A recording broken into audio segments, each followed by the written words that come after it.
C'est la capsule 9 de biologie cellulaire sur le cytosquelette. Alors, le cytosquelette, comme vous le voyez là en schéma, le voilà. C'est un réseau de plusieurs filaments protéiques, plusieurs types de filaments protéiques de différents diamètres, 3 types de filaments.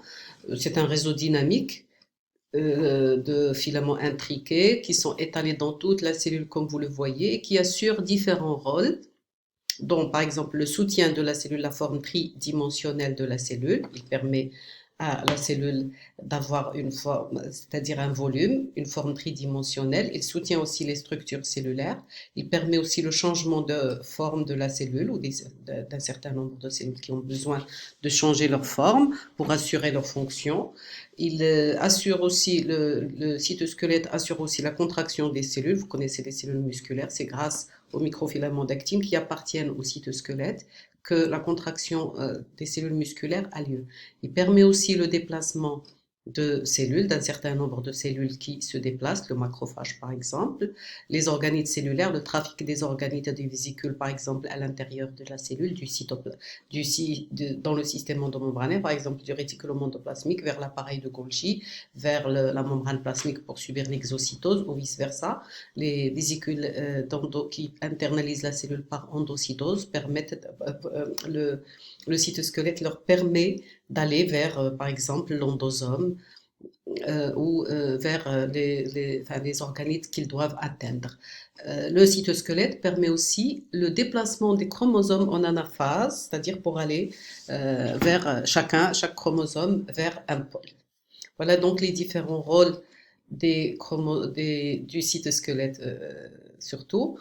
Et maintenant, on va voir, donc là, c'est un ensemble de filaments intriqués les uns dans les autres, ça forme un réseau, et c'est 3 types de filaments. On va voir ces 3 types de filaments. Les voilà.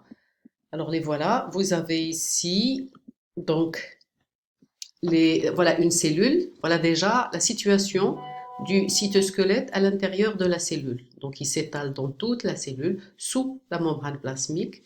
Il existe aussi autour du noyau, il n'est pas très bien représenté ici. Et puis, regardez, là, il part de centrosome et il va dans tous les sens dans la cellule. Alors, il y a 3 types. Les microfilaments d'actine qui sont sous la membrane plasmique et au niveau des structures cellulaires telles que les microfilaments, les microvillosités, et vous le trouvez aussi partout dans la cellule. Vous avez aussi les microtubules au milieu, donc là, les microfilaments, c'est de 5 à 7 nanomètres de diamètre. Les filaments intermédiaires, ils sont autour du noyau et puis ils vont de part en part vers la cellule, c'est-à-dire là, c'est vers c'est-à-dire vers les jonctions cellulaires à ce niveau-là. Et puis vous avez les microtubules ici, 25 nanomètres de diamètre, donc qui partent du centrosome au centre, tel que vous le voyez là. Donc, et c'est le centre organisateur des microtubules généraux de la cellule, et il s'étale dans toute la cellule, ce qui fait la position de chacun des 3 types des filaments du cytosquelette sont complémentaires. Donc sous la membrane, autour du noyau, de la membrane et puis vers toute la cellule, autour du noyau pour les microfilaments qui ont 10 nanomètres de diamètre et ils partent dans tous les sens, et surtout ils ont des points d'ancrage au niveau de certaines jonctions, et puis les microtubules de 25 nanomètres de diamètre, ils partent du centre, près du noyau, du centrosome, le centre de la cellule, et ils vont dans tous les sens, ce qui fait, ça permet de couvrir tout le territoire cellulaire. Vous les voyez là aussi, en réseau, ils peuvent être en faisceau, dans la cellule musculaire par exemple. Donc voilà, microtubules, filaments, microfilaments et en haut, les filaments intermédiaires. Alors, c'était un schéma, là c'est une photo réelle, donc de cellules de fibroblastes avec, après une coloration à l'immunohistochimie au FITC. Donc là, on voit en vert, ils partent du centre, donc c'est les microtubules, et sous la membrane, RITC, la rhodamine isothiocyanate, donc là, sous la membrane plasmique, donc c'est l'actine qui a été colorée. Donc là, c'est un polymarquage, et au niveau du noyau, c'est les lamines, donc un autre type de filament intermédiaire qui se trouve à l'intérieur du noyau, à ce niveau-là. Donc là, c'est en réseau dans un fibroblaste et là c'est en faisceau dans une autre cellule musculaire. Alors donc les trois types sont les microfilaments d'actine de 7 nanomètres de diamètre, on l'avait dit, filaments intermédiaires de 10 nanomètres, et les microtubules les plus gros, ce sont des cylindres creux de 25 nanomètres de diamètre. Voilà différentes photos, là c'est des colorations spéciales pour chaque type de filament. Donc les microfilaments les plus fins, et voilà en RITC, d'accord, rouge, rhodamine isothiocyanate. Là les microtubules les plus gros, donc là au EUX, bleu. Et puis là les filaments intermédiaires au FITC, avec un diamètre un peu intermédiaire entre les deux de 10 nanomètres de diamètre. Donc voilà comment ils se présentent dans la cellule, ils sont étalés en réseau, les trois existent. Alors maintenant, on va parler de l'organisation de chacun des types, de chacun de ces filaments. Par exemple, les trois filaments, ils ont des points communs et des points de divergence. Par exemple, les trois types de cytosquelettes sont de forme, ils ont des monomères, soit globulaires pour les microfilaments d'actine, donc c'est l'actine G pour les microfilaments, ou de la tubuline pour les microtubules.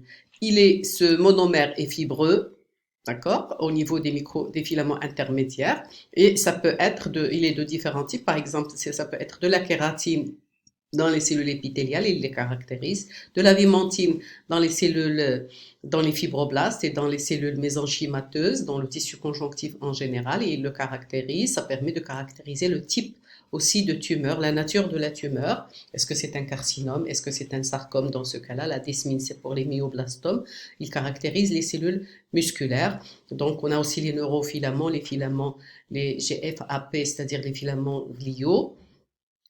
Donc là, comme ça peut être, donc là, il peut être dans la cellule sous forme de monomère, d'actine G, tubuline ou fibreux, ou il polymérise. Donc là, c'est pour montrer la polymérisation des polymérisations. Donc là, il polymérise, là, c'est monomère, en polymère fibreux pour constituer ce qu'on vient de voir, les microfilaments d'actine, donc en deux chaînes torsadées d'actine G. Les microtubules, ils sont constitués par 13 protofilaments, on va voir l'organisation exacte de plusieurs microtubulines, d'accord? Et les filaments intermédiaires sont constitués par l'association de plusieurs monomères fibreux. Alors, ces filaments, ces trois types de filaments peuvent être stables, d'accord? Donc mis en place de façon définitive, c'est le cas des filaments intermédiaires, ou instable, labile, c'est-à-dire il polymérise, dépolymérise, c'est le cas des microfilaments d'actine et des microtubules, durée de vie très courte car ils sont détruits et ils reprennent, sont détruits et ils se font et ils se défont. Donc polymérise, dépolymérise, c'est les microfilaments d'actine et les microtubules. Les filaments intermédiaires sont stables, ils ne polymérisent, dépolymérisent jamais. Ils ne dépolymérisent jamais. Alors la situation, on l'a déjà vue, donc là à partir du centre, c'est les microtubules, sous la membrane plasmique et dans la cellule, c'est les filaments d'actine. Les filaments intermédiaires, c'est autour du noyau, ils partent du noyau, plutôt autour du noyau, et ils vont dans tous les sens. Et vous avez aussi des filaments intermédiaires contre la membrane interne du noyau, et constituent la lamina, parce qu'il est constitué parce qu'ils ont la forme de lamine. Voilà ces trois constituants encore, différentes images, là on vous présente pour essayer de prendre la meilleure ou de comprendre avec celle qui vous plaît. Alors l'actine par exemple, regardez là, dans toute la cellule on l'avait dit, ça c'est l'actine réelle. Voilà donc après coloration, et là c'est l'actine réelle au microscope électronique après coloration négative. Donc microscope électronique à transmission après une coloration négative qui montre que les filaments d'actine sont deux chaînes, constituées de deux chaînes, là, deux traits avec des points. Chaque point, comme vous voyez là des billes, c'est l'actine G. L'actine G, donc double chaîne, torsadée comme vous le voyez là sur le schéma. Il y a des schémas qui montrent que c'est une torsade, là c'est un faible grossissement, donc on ne le voit pas. Pour les filaments intermédiaires, les voilà qui sont autour du noyau et qui vont vers la périphérie de la cellule en des points donnés au niveau de certaines jonctions, les voilà. Donc c'est des cordons, c'est comme des cordes. Les voilà, aspect de cordage. Les voilà. Donc un diamètre intermédiaire entre celui de l'actine et celui de microtubule. Les microtubules sont les plus épais, 25 nanomètres de diamètre. Et ils partent d'un point central qui est le centrosome que vous voyez ici en jaune le petit point clair. Voilà pour cette présentation des 3 types. Maintenant, on va passer à chacun des types dans une autre capsule. Je vous remercie.